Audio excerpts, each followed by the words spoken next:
sosok anak kecil. Tapi itu bukan Parjo yang aku kenal pas masih di sekolah. Aku sudah bilang, jangan menoleh.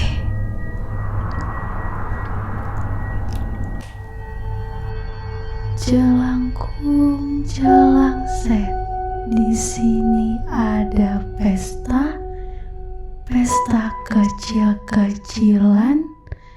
Datang tadi jemput, pulang tadi antar.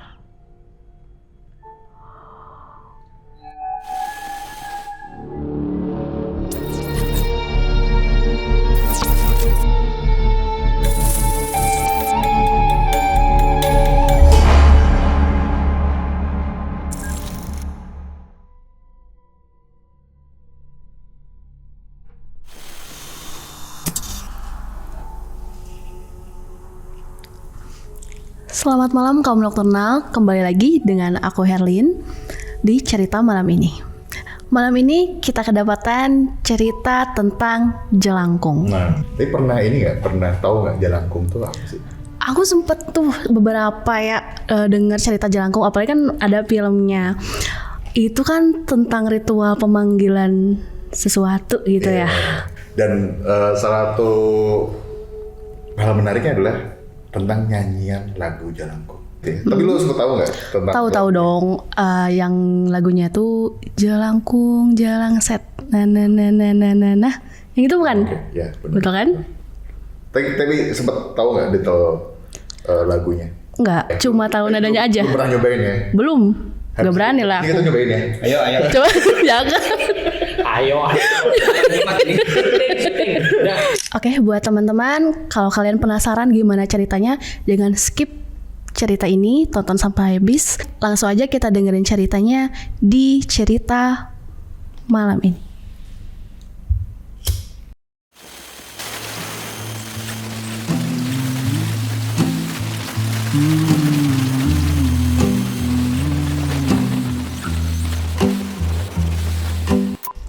Panggil aja aku Ratmi. Ini bukan nama asli, karena aku nggak enak kalau harus nyeritain cerita ini ke keluarga besar. Kejadian ini berawal sekitar tahun 1980-an. Waktu itu aku masih kelas 5 SD. Di zaman itu, anak-anak seumuranku tuh lagi gila-gilanya main jelangkung. Habis pulang sekolah, di pojokan teras atau di bawah pohon besar, mereka pasti ngumpul buat nakutin satu sama lain sambil ketawa-ketawa. Jujur, aku cuma bisa senyum ngelihat mereka. Di mataku, mereka itu cuma pura-pura berani. Mereka nggak benar-benar manggil apapun. Cuma kayu digerak-gerakin sendiri aja biar seru. Kenapa aku bisa tahu? Karena aku lahir dari keluarga yang memang percaya. Bahkan keluargaku itu mempraktikkan hal-hal mistis kayak bapak aku. Bapak aku itu orang yang paham ilmu spiritual. Hal gaib itu buat aku udah kayak napas sehari-hari.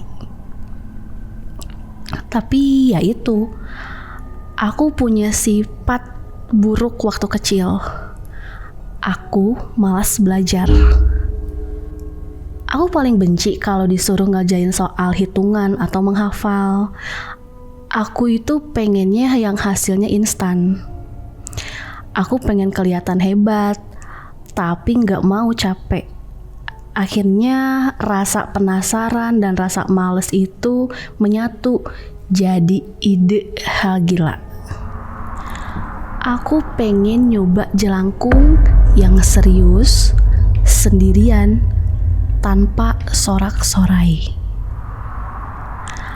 Aku pengen punya sesuatu yang bisa bantu aku. Malam itu, pas bapak sama ibu sudah tidur lelap, aku masuk ke kamar dan aku kunci pintunya. Aku kunci dari dalam. Aku udah siapin beberapa hal seperti medianya.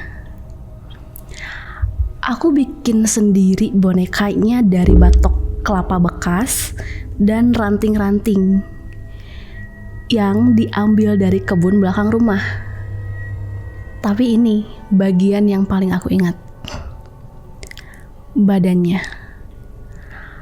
Aku pakai kain lap putih kusam punya ibu yang biasa ibu pakai buat lap gitulah, buat ngepel di lantai. Kain itu pastinya udah kotor banget kan, warnanya udah butek dan baunya ya kalian tahulah bau yang apek kayak gitu, bau kain yang basah yang udah lama nggak kering-kering. Terus aku pasang lah pensil di tangannya. Aku ikat kuat pakai sisa tali rafia. Malam itu hening. Aku duduk bersila di lantai kamar yang remang. Aku pegangin boneka itu. Pegangin secara kuat-kuat. Dan aku mulai mantranya pelan. Jelangkung, jelangset, di sini ada pesta, pesta kecil-kecilan, datang tadi jemput, pulang tadi antar.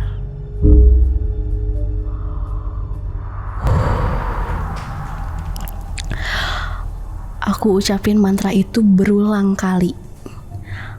Awalnya gak ada apa-apa. Cuma suara jangkrik dari arah kebun. Sampai akhirnya aku ngerasa tanganku getar seketika. Bonekanya tuh yang tadi ringan tiba-tiba berasa berat. Berasa kayak di bonekanya ada beban yang narik ke bawah. Bonekanya mulai gerak pelan,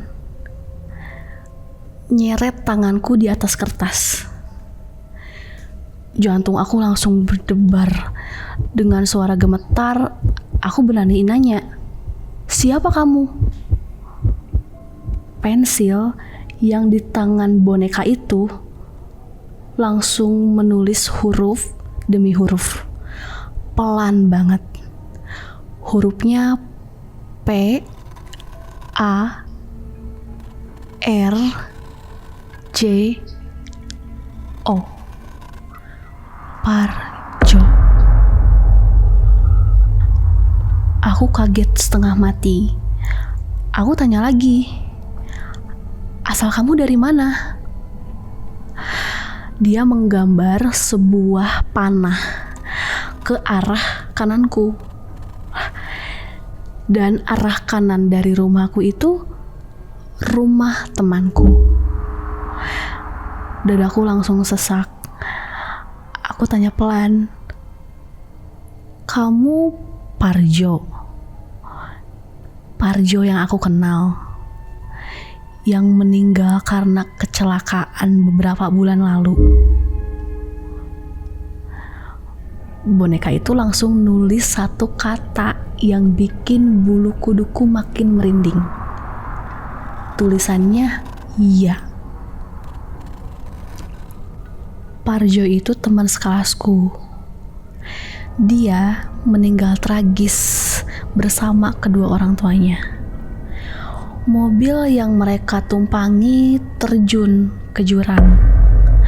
Dan mereka bertiga semua meninggal dunia di tempat. Innalillahi. Parjo itu sebenarnya anak pintar, juara kelas, pokoknya idaman semua guru lah. Beda banget sama aku yang terkenal malas belajar. Di tengah kamar yang gelap itu, sifat malasku mengalahkan rasa takutku. Aku pikir nih, kalau aku punya teman sepintar Parjo di sisiku, hidupku bakal gampang. Akhirnya aku tanya ke dia, kamu mau gak ikut denganku? Supaya kita bisa ngobrol seperti dulu. Boneka itu nulis jawaban yang panjang. Tulisannya acak-acakan memang, tapi intinya Parjo mau ikut. Tapi ada satu syarat. Kedengarannya sepele. Dia bilang, setiap aku mau tidur, aku harus milih satu sisi kasur dan menghadap terus ke sana sampai pagi. Gak boleh menengok ke sisi satunya sama sekali.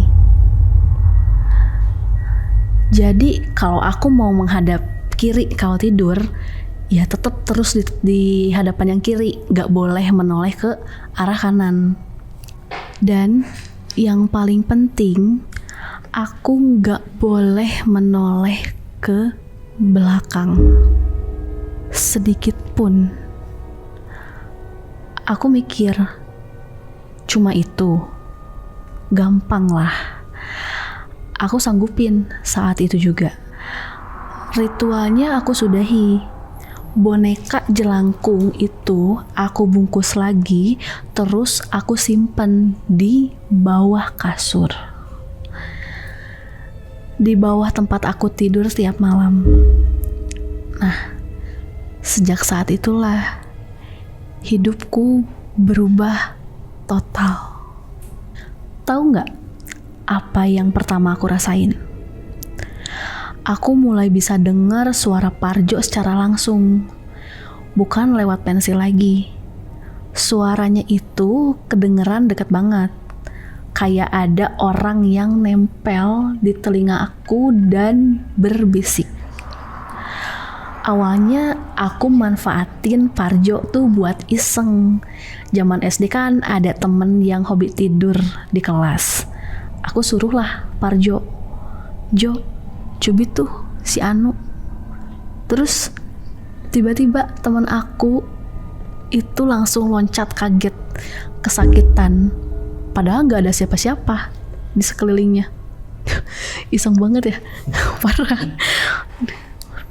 Aku juga sering nyuruh dia buat ngintip hal-hal yang seharusnya nggak boleh aku lihat. Rasanya waktu itu aku punya asisten yang nggak kelihatan, kayak asisten pribadi lah. Yang jelas aku ngerasa hebat banget lah waktu itu.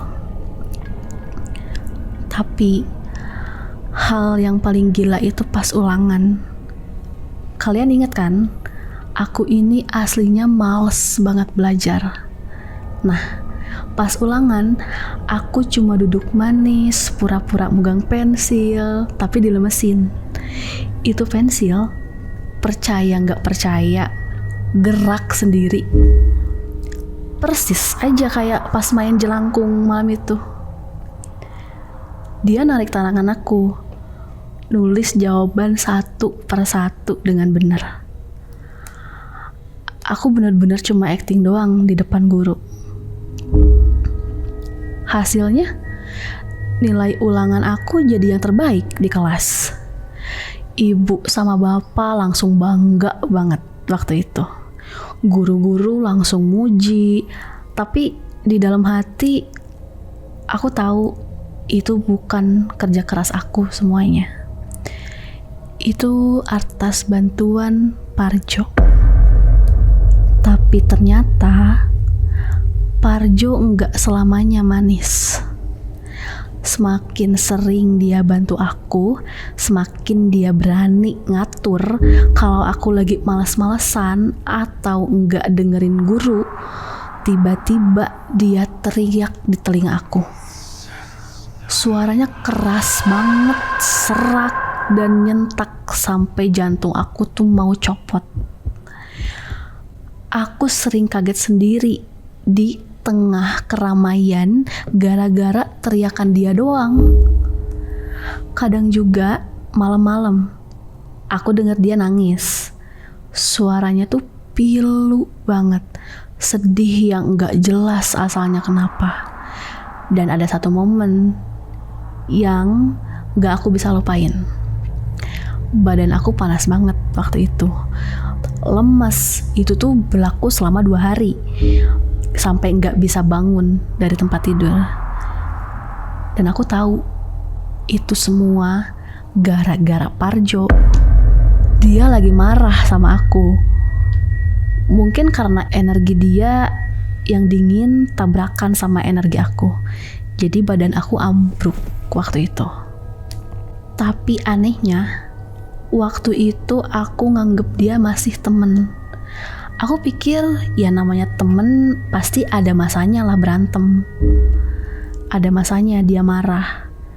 Tapi aku gak sadar kalau larangan untuk jangan menoleh itu pelan-pelan mulai nyiksa aku. Rasa penasaran aku semakin hari tuh makin gede. Aku pengen tahu sebenarnya ada apa sih di sisi kasur yang kosong itu, di sisi yang gak boleh aku tengok itu.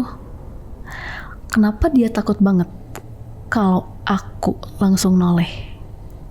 Aku mulai ngerasa ada beban yang berat setiap kali aku miring ke satu sisi. Seolah ada yang lagi tiduran tepat di belakang punggung aku.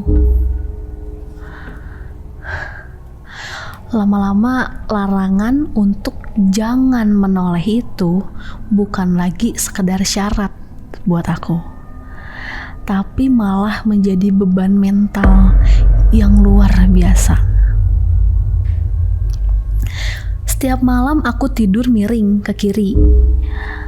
Punggung aku ngerasa dingin. Aku selalu kebayangin, apa sih yang ada di belakang? Parjo itu kan anak pintar, anak baik. Seseram apa sih dia kalau dilihat langsung? Sampai akhirnya ada satu malam di mana rasa penasaran aku bener-bener menang atas rasa takut. Malam itu aku pura-pura tidur. Aku dengar suara bisikan Parjo, suara napas halusnya di belakang telingaku. Aku kumpulin semua keberanian yang aku punya. Aku hitung dalam hati. 1, 2,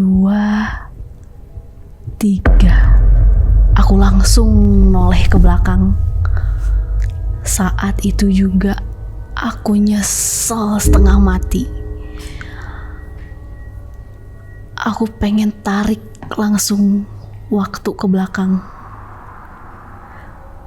Di sisi kasur yang selama ini aku biarin kosong, aku ngeliat sosok anak kecil. Tapi itu bukan Parjo yang aku kenal pas masih di sekolah. Tubuhnya tuh hancur. Wajahnya penuh darah, salah satu bola matanya keluar dari rongganya, tulang-tulangnya kelihatan patah di sana sini, dan tangannya itu ada di posisi yang bener-bener gak wajar, kayak ditekuk paksa. Terus posisinya dia merebahkan tubuh hancurnya itu tepat di belakang aku.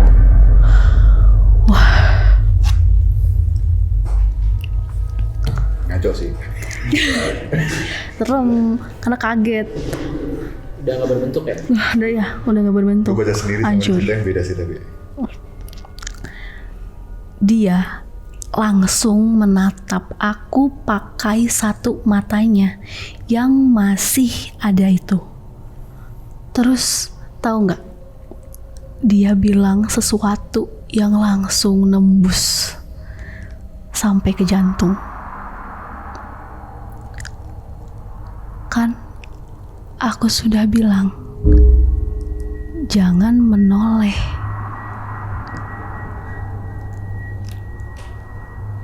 Aku langsung jerit itu sekeras-kerasnya. Sampai aku jatuh dari kasur. Aku histeris. Selama ini aku cuma bayangin, Parjo itu arwah yang bersih, anak pinter yang pakai seragam sekolah. Aku lupa kalau dia meninggal dengan keadaan yang hancur. Karena posisinya dia kecelakaan di dalam mobil yang jatuh ke jurang. Bapak aku yang denger aku histeris langsung masuk ke kamar. Begitu dia lihat kondisi aku yang udah kayak orang gila, dia langsung nengok ke arah kasur. Wajah bapak aku langsung berubah drastis. Dia langsung bentak aku, "Kamu main jelangkung? Di mana bonekanya?" Dengan tangan gemetaran, aku langsung tunjuk ke bawah kasur. Bapak aku langsung ngambil boneka dari kain pel kotor itu. Dia bawa langsung keluar rumah.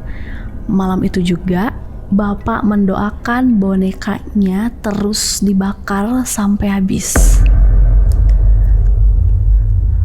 Besoknya, bapak bilang ke aku,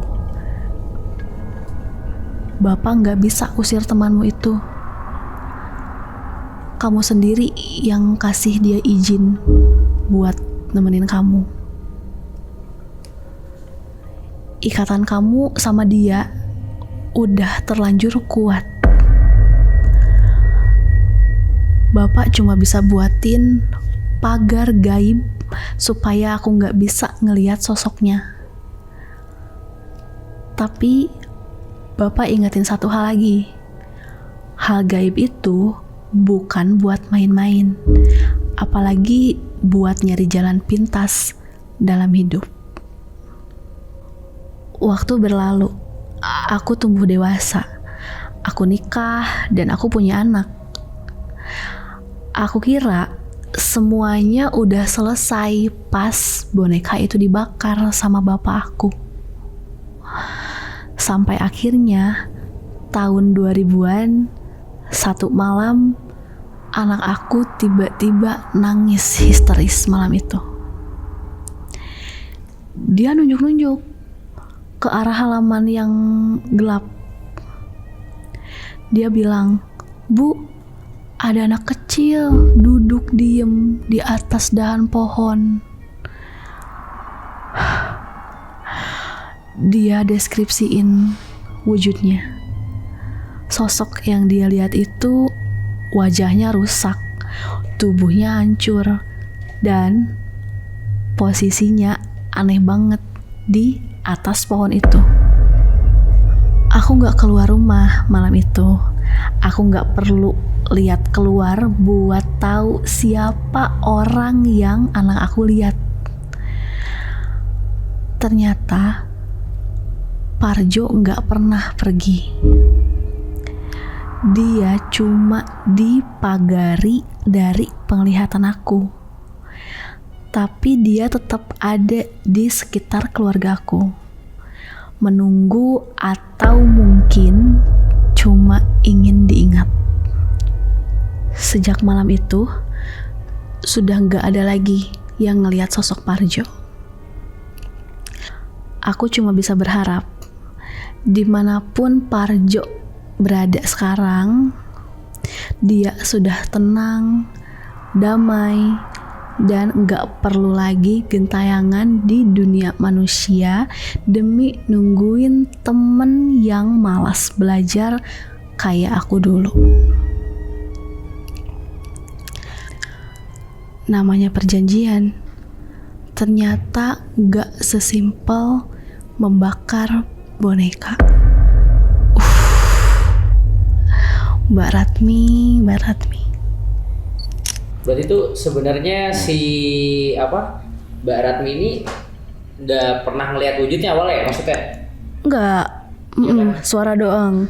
Yang pas dari ujian atau apa itu sebenarnya, atau yang pas dia ngerjain temennya deh, itu dia nggak pernah ngelihat Parjo kan? Nggak ngelihat wujud aslinya. Iya kan? Karena kan itu syarat larangan yang dibuat sama Parjo, nggak boleh noleh ke belakang. Tapi itu pas tidur.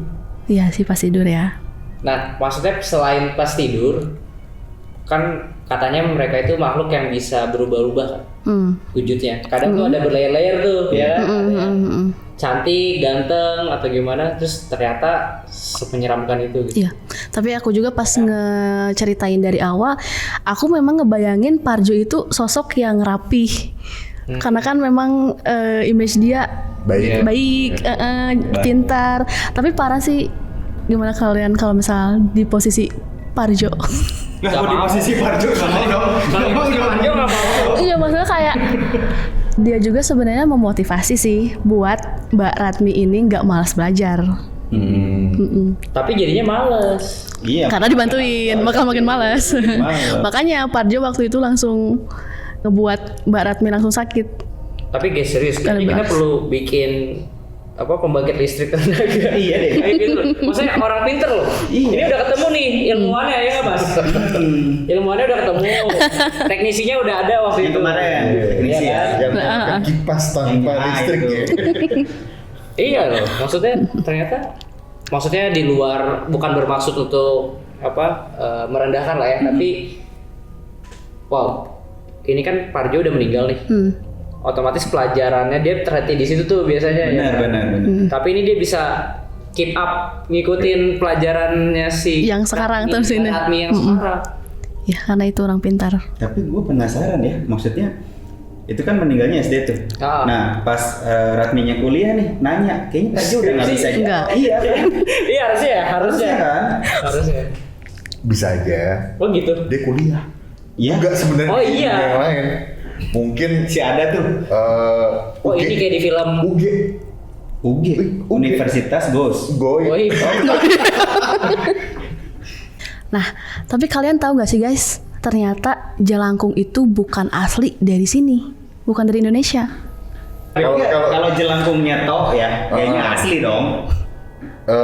Nggak tahu sih. Dengan nama jelangkung. Ya kalau gue karena riset gue tahu. Iya kan? Tapi kalau Iya. posisinya ya inilah mungkin yang paling terkenal secara internasional Oija lah ya. Iya, Oija. Ya. Papan. Benar sih, karena kan tim CMI kita melakukan beberapa riset ya, terutama ini dari sumber Kompasiana. Ternyata para peneliti budaya itu menemukan kemiripan yang sangat kuat antara jelangkung dengan praktik spiritisme Tiongkok kuno yang disebut Cai Lan Gong. Nah, jadi Cai Lan Gong itu sebuah ritual pemanggilan roh menggunakan media boneka yang bergerak untuk menjawab pertanyaan manusia. Jadi yang Mbak Ratmi lakuin malam itu yang sendirian di kamar yang remang, ditambah boneka yang dia buat pakai batok kelapa dan pensil itu sebenarnya versi lokalnya dari sesuatu yang udah ada ratusan tahun sebelumnya di Tionghoa kayak gitu. Udah kalah lagi ratusan tahun tuh bisnisnya. Betul. Teknologi kalah ratusan tahun. Bisnisnya pun kalah ratusan tahun sama Cina.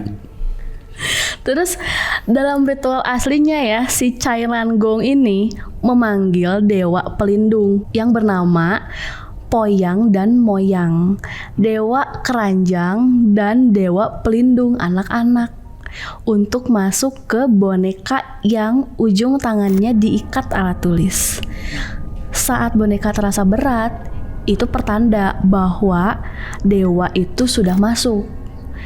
Ritual ini dilakukan saat festival rembulan, bukan sebagai ritual gelap, tapi sebagai tradisi spiritual komunal anak-anak remaja di Tiongkok. Nah gitu. Pelakunya sama-sama remaja berarti. Iya. Pernah dengar nggak sih Mas atau Ahlan atau Herlin yang mainnya bapak-bapak mau ibu-ibu gitu ya? Iya. Enggak. Rata-rata anak-anak ya remaja. Iya, remaja. Ya. Dan gue tadi sempat cerita kan, kalau gue dulu sempat coba main lah gitu. Tapi dulu kayaknya gue lupa sih pakai. Nggak pakai boneka tapi cuma pensil atau gimana ditaruh. Itu waktu umur berapa tahun, Mas? Mungkin nih kelas 4 SD juga. SD juga sama kan ya? SD juga sama. Benar. Dulu aja teman gue ada yang ini kesurupan gitu. Lagi zaman dukun ya. Maaf ya, saya kan kelahiran 90 ya. Iya. Ya permainannya kayak gitu. Wah, gitu. Ntar pura-pura ada yang jadi kesurupan dan sebagainya gitu ya. Lainnya ya main jelangkung kayak gitu.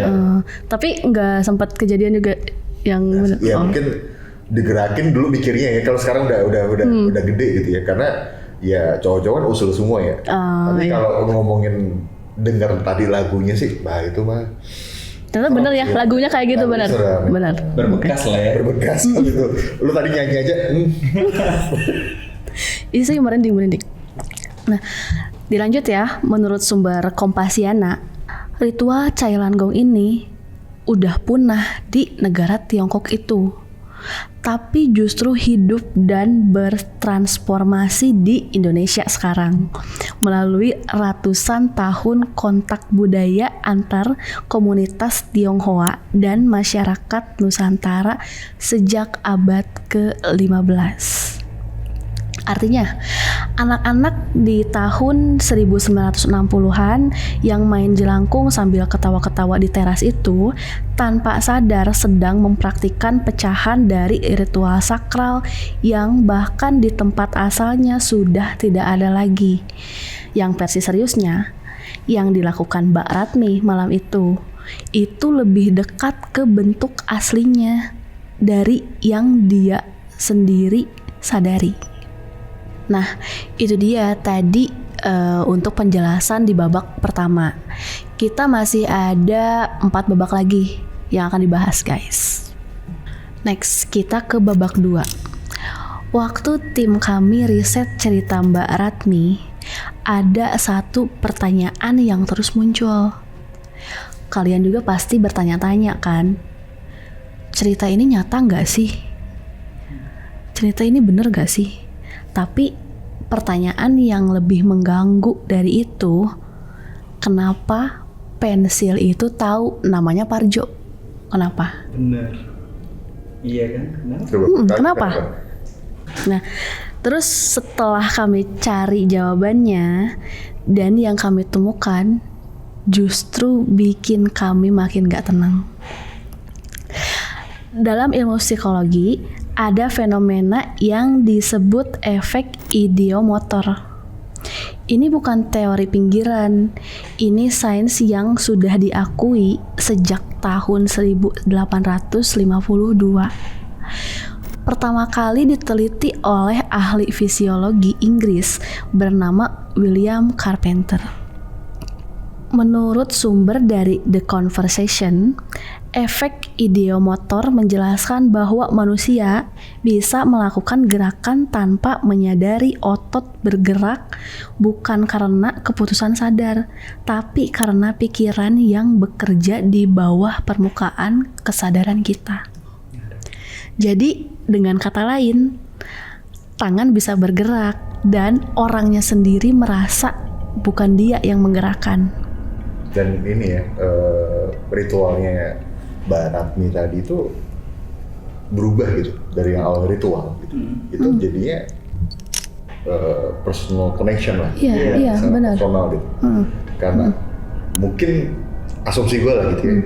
Karena di sini memang nggak ada detailnya, tapi gue asumsikan Mbak Ratmi dengan Parjo kan tadi tetanggaan ya. Iya, tetanggaan. Mungkin udah teman main dari kecil gitu.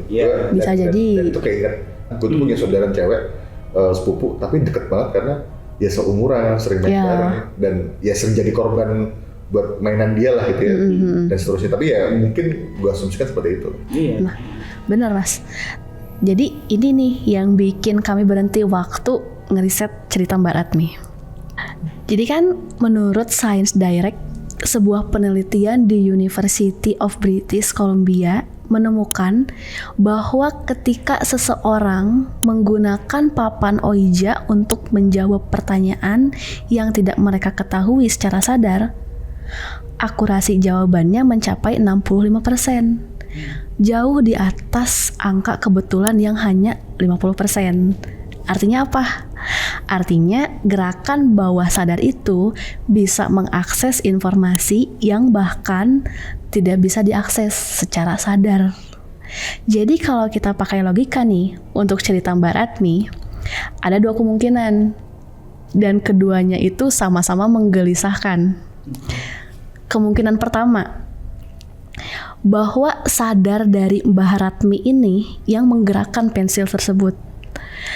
Bahwa sadar yang malam itu penuh dengan satu nama, yaitu temannya, Parjo. Teman yang baru meninggal beberapa bulan yang lalu lagi. Teman yang ada di pikirannya Mbak Ratmi setiap hari. Terus kemungkinan kedua, ada sesuatu yang lain yang menggerakkan tangan itu, sesuatu yang menggunakan jalur yang sama dengan bawah sadar, jalur yang sains sendiri belum sepenuhnya mengerti. William Carpenter sendiri yang mencetuskan teori ini menemukan bahwa instrumen seperti jelangkung hanya bisa memberikan jawaban akurat kalau operatornya sudah menyimpan informasi itu di suatu tempat. Tapi tempat itu tidak selalu bisa dijelaskan sebagai memori biasa. Sains memberi kita nama untuk fenomenanya, tapi sains belum bisa menjawab dari mana informasi itu datang. Yang Mbak Ratmi alami malam itu, kami tidak ada di sana untuk bilang nyata atau tidak nyata. Kami tidak ada di kamar itu. Kami tidak merasakan beratnya boneka itu berubah, dan kami tidak membaca tulisan di kertas itu. Mbak Ratmi yang ada di sana, dan Mbak Ratmi juga yang menyatakan bahwa itu nyata. Yang bisa kami lakukan adalah menggali lebih dalam, dan yang kami temukan itu adalah bahkan dari sudut pandang ilmu pengetahuan sekalipun, ada sesuatu yang belum bisa dijawab. Dan sesuatu yang belum bisa dijawab oleh sains, menurut kami, justru lebih menakutkan dari hantu manapun. Setuju sih, Rin. Karena teman-teman tadi sadar nggak? Bayangkan kalau itu anggap halusinasi lah gitu. Dari orang malas jadi bisa ngerjain tugasnya. Menurut kalian gimana tuh? Kan pasti kalau kita yang nggak ada di sana berpikir halu nih, gampang gitu. Ya. Tapi orang yang dari malas nilainya jelek gitu ya, itu miracle nggak sih? Tahu-tahu nilainya jadi bagus, orang tuanya bangga. Iya. Iya, itu tuh yang gue nggak tahu juga jawabannya apa gitu kan. Iya. Tapi sayangnya di situ Mbak Ratmi akhirnya tidak belajar gitu. Iya, nggak introspeksi, betul. Malah jadi ngemanfaatin. Makanya dia sempat merasa kosong kan ketika dia nilainya bagus. Iya. Itu tuh kekosongan itu sebenarnya yang. Iya. Bukan hasil dari dia sendiri. Iya. Dia sadar. Benar. Dan sisi nggak enaknya kalau as person ya, ini kita ngomong as person, Mbak Ratmi jadi ngerasa kayak ini nggak sih, kayak ngerasa punya hutang budi. Iya, benar. Makanya akhirnya si Parjo ini, si Mbak Ratmi mulai ngerasa kan, kok mulai ngatur-ngatur nih. Iya. Karena lu udah gue beri nih gampangannya gitu. Iya, dibantu terus. Iya. Ya gampangannya kalau karena gue udah bantuin lu ngikut gue dah gampangannya gitu, ngatur-ngatur. Apalagi kan secara itu Parjo ini nggak dikasih apa-apa kan, nggak dapat feedback kan? Iya, dia dikasih ruang sebenarnya. Iya, ruang aja. Dia dapat ruang. Ya. Tapi ruang itu pun bisa ada di mana aja kan? Betul. Tapi nggak dianggap. Tidak semua orang mengizinkan itu. Iya. Poin pentingnya. Oh ya, untuk tinggal di situ ya? Iya. Benar-benar. Nah, makanya ini jadi yang menarik. Cuman ini tadi pembahasan babak 2 tuh bukan pengen bilang bahwa Mbak Ratmi halu atau Mbak Ratmi bohong ya. Iya. Cuman itu ada penjelasan lain dari yang kita riset gitu. Betul. Jadi setelah dilogikakan itu ternyata ada bagian yang Idiomotor tadi ya. Iya, ini gimana nih gitu. Itu menarik sih. Jadi kita menggerakkan badan kita tanpa kita sadari gitu. Karena memang ya itu pada dasarnya kita tuh kalian pernah dengar ini ya? Lupa itu berkah. Oh pernah. Ya. Lupa itu berkah. Kalau kita tidak memiliki lupa, lu akan ingat semua rasa sakit yang pernah lu lalui. Bener lagi. Lu bayangin tuh. Dari yang gampangannya ya, dari yang rasa demam, rasa ditinggalkan, rasa lapar dan sebagainya itu numpuk tuh akhirnya. Benar-benar. Tapi satu hal, sebenarnya itu tidak pernah hilang. Tertimbun. Ada momennya kadang-kadang saat kita lagi melakukan suatu hal langsung kayak, oh, kok kayaknya pernah ngerasain ini. Iya. Deja vu disebutnya. Ya gampangannya ada memori yang sebenarnya dipendam dan lu nggak bisa yang langsung, oh gue inget, gue keluarin gitu ya. Iya. Bener. Tapi kalau Herlin pernah ngerasain kondisi kayak gitu? Beberapa masanya ada. Kayak gimana tuh? Ya kayak tadi, hal-hal yang rasa sakit. Sebenarnya kan itu memang yang nggak mau diingat, tapi ya karena terus-terusan masanya berjalan, jadinya lupa karena tertimbun tadi. Bener. Tapi ya, fun fact-nya kan lagunya kan Jalangkung, Jelangset. Nah, Jelangset. Iya, Jelangset ya? Iya. Jelangset. Itu apa?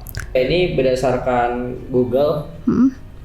Jadi kan kalau Jelangkung tadi kan dari kata Cailanggong ya? Cailanggong. Itu kan dewa keranjang sayur ya? Iya. Nah, ini Jelangset ini merupakan serapan dari Cailanthe. Yang merujuk pada dewa atau dewi pelindung anak atau boneka kecil yang menjadi pasangan dalam ritual tersebut. Tapi itu serapan sih. Serapan. Kirain bahasa Jawa loh itu. Berarti ya. Gue juga ngiranya gitu. Berarti ada seorang warga Cina ini dia berkhotbah tentang Jelangkung dan akhirnya diiyakan oleh orang. Dan sebenarnya si Cailanggong ya? Cailanggong tuh ada film ya? Oh, ada. Ada filmnya yang bikin Indonesia. Oh. Menarik. Memang ada film Indonesia yang dirilis pada tahun 2015. Baru dong. Iya. Itu ada sangkut pautnya sama si Jalangkung juga di filmnya. Memang dia asal mula Jalangkung. Jadi itu pembahasan babak kedua. Kita lanjut ke babak ketiganya. Ini tuh bagian yang paling kami pikirin begitu lama. Kenapa Parjo tidak muncul dalam wujud normal? Kenapa dia muncul dalam kondisi yang hancur? Tim CMI mengambil sumber dari Penaku ID dalam kepercayaan yang hidup di masyarakat Indonesia. Kematian yang mendadak dan tragis kayak seperti kecelakaan, pembunuhan, dan bunuh diri dipercaya membuat arwah itu terperangkap di dua dunia. Arwah inilah yang disebut arwah penasaran atau gentayangan. Salah satu pilar utama kepercayaan ini adalah konsep urusan yang belum selesai.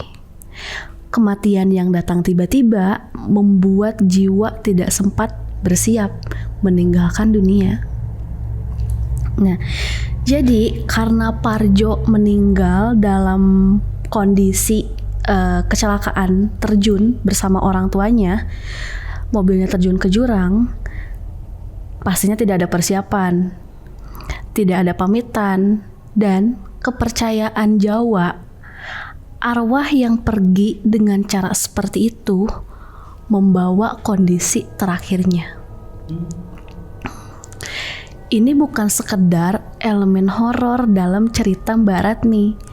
Ini adalah kepercayaan yang konsisten lintas budaya. Jadi dalam mitologi Yunani, Orpheus yang turun ke dunia bawah menemukan arwah-arwah yang masih membawa luka kematiannya. Dalam tradisi Shinto Jepang, roh yang meninggal dalam penderitaan disebut onryo dan wujudnya mencerminkan kondisi saat ia mati. Dalam kepercayaan kejawen, arwah yang belum dilepaskan dengan benar akan terus menampakkan diri. Seringkali dalam kondisi persis saat jasadnya ditemukan. Jadi, kenapa Parjo melarang jangan menoleh? Itu bukan karena ia ingin menyembunyikan sesuatu yang jahat. Ia tahu kondisi dirinya sendiri. Dan dia itu tidak ingin Mbak Ratmi ngelihat kondisi waktu terakhir jasadnya dia ditemukan. Kayak gitu. Iya, jadi kalau sebenarnya dibayangkan lah gitu ya, Parjo itu berharap biar Mbak Ratmi mengingat wajahnya, sosoknya yang iya, itu kondisi lagi dia baik. baik betul. Karena kalau dia noleh, ya kondisinya kalau bayi lintas budaya tadi ya, bayi risetnya gitu ya, itu tuh ya dia akan melihat kondisi terakhirnya. Iya. Iya. Baik ya Parjo. Itu yang bikin tanda tanya besar. Barat ini kan nggak tahu ya kondisi terakhirnya seperti apa. Iya. Benar-benar. Gitu. Nah kalau ngomongin sains sih gitu ya, itu biasanya dampak dari proyeksi atau memori yang pernah kita miliki lah. Kan namanya orang berasumsi gitu sebenarnya. Berasumsi kalau seandainya ada kecelakaan bentuknya akan seperti itu. Bisa aja salah satunya mengarah ke sana. Iya. Paling terkenal lah susur ngesot lah dan sebagainya. Ya tetap ngesot gitu ya. Iya. Karena kecelakaan dan sebagainya. Betul. Kan ada juga tuh yang kayak semacam kecelakaan tabrakan terus ada anggota tubuhnya yang hilang. Nah itu kan biasanya dia menanyakan kepada orang-orang yang ngelihat di TKP. Iya, kondisi terakhirnya. Dia tahu kan kondisinya. Kalau Mbak Ratmi kan tiba-tiba dia mungkin ya itu proyeksi tadi kan. Betul. Iya. Ngomongin kecelakaan kayak gitu, gue jadi keinget kemarin waktu lagi naik bis gitu ya. Gue sebelah sama ya salah satu anggota polisi lah. Gitu. Salah satu sarannya, ini buat teman-teman ya, sebagai knowledge aja lah gitu. Kalau ngelihat ada kejadian kecelakaan, sebisa mungkin jangan teman-teman yang langsung mencoba menyelamatkan sendiri. Kata-kata sendiri ini di highlight ya. Jadi sebisa mungkin kalau misalnya ada kejadian seperti itu, ajakin orang-orang sekitarnya karena biar tidak dianggap sebagai pelaku. Karena betul. Bisa jadi kayak gitu. Iya. Sebisa mungkin ada orang-orang yang lain membantu bersama. Untuk jadi saksi juga. Jadi saksi juga. Itu pembahasan yang buat babak ketiga ya. Kita lanjut ke babak 4. Jadi sekarang larangan jangan menoleh itu kalian tahu nggak? Ini bukan pertama kali larangan seperti ini muncul dalam cerita manusia. Dalam mitologi Yunani lagi, Orpheus dilarang menoleh ke belakang saat membawa Eurydice keluar dari dunia kematian. Ia menoleh dan Eurydice hilang selamanya. Begitu juga di kepercayaan Jawa. Beberapa ritual menyebutkan bahwa entitas yang ikut itu tidak boleh dikonfirmasi secara visual. Karena melihat langsung itu berarti mengakui keberadaannya secara penuh. Dan itu mempererat ikatan secara permanen. Di berbagai tradisi juga, dari Timur Tengah hingga Afrika, ada konsep bahwa melihat langsung sesuatu yang tidak seharusnya dilihat itu adalah bentuk perjanjian yang tidak bisa ditarik kembali. Larangan menoleh ini juga bukan tentang kontrol, tapi itu tentang batas. Selama kamu tidak melihat, ada bagian dari dirimu yang masih bisa menganggap ini tidak nyata. Tapi, begitu kamu melihat, perjanjian itu menjadi sah sepenuhnya untuk kedua pihak. Oke, selanjutnya di babak terakhir, ini menceritakan bagian yang paling dingin dari cerita ini, yaitu tadi tahun 2000-an, anak Mbak Ratmi yang melihat Parjo di dahan pohon. Tim kami mengambil sumber dari 9five dalam kepercayaan animistik Jawa, ada konsep mangkat jiwo. Berpindahnya jiwa dari alam dunia ke alam baka. Ketika proses itu tidak berjalan sempurna, roh diyakini masih berada di sekitar keluarga dan orang-orang yang memiliki ikatan emosional kuat dengannya. Seperti bapaknya Mbak Ratmi. Bapaknya Mbak Ratmi berhasil membakar bonekanya. Tapi beliau sendiri yang bilang, ia tidak bisa memutus ikatan itu. Karena perjanjian awal yang dibuat oleh Mbak Ratmi sendiri dengan keinginannya sendiri secara sadar. Dan anaknya Mbak Ratmi bisa melihat Parjo bukan karena dikutuk, tapi mungkin karena frekuensi itu sudah ada di dalam keluarganya Mbak Ratmi. Dibawa bukan sebagai hukuman, tapi sebagai jejak yang belum selesai. Oke guys, itu dia beberapa pembahasan terkait cerita dari Mbak Ratmi. Sebelum aku tutup episode ini, aku punya satu pertanyaan buat kalian. Yang menggerakkan boneka itu adalah arwah yang memasuki bonekanya atau arwah yang memasuki Mbak Ratmi.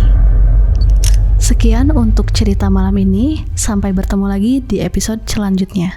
Aku Herlin, pamit.